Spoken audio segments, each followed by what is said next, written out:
Bimbofied by my boss to take my friend's son. Milf to Bimbo5. Milf Erotica Bimbofication Erotica Breeding Erotica. Written by Tori Westwood. Narrated by Sallybeth. Bimbofied by my boss to take my friend's son. Milf to Bimbo5.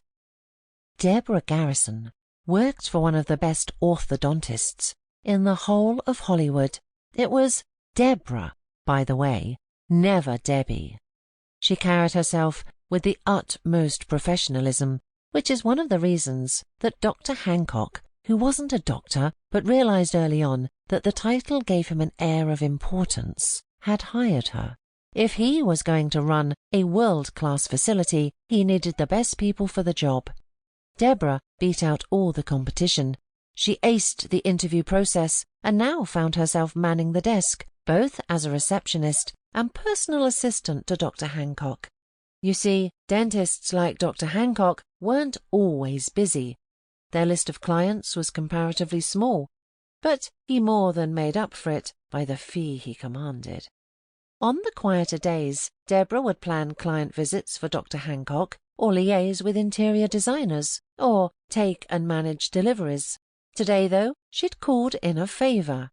Her friend's son Connor had eyed a career in Hollywood, and Deborah had been very supportive. She'd introduced him to all of the people she had connections with. But part of the feedback was that he needed to fix his smile. There was nothing wrong with it, per se, but in Hollywood it had to be perfect. Dr. Hancock was the guy to get it there, but under normal circumstances he wouldn't be seen dead working on the teeth of someone who wasn't famous.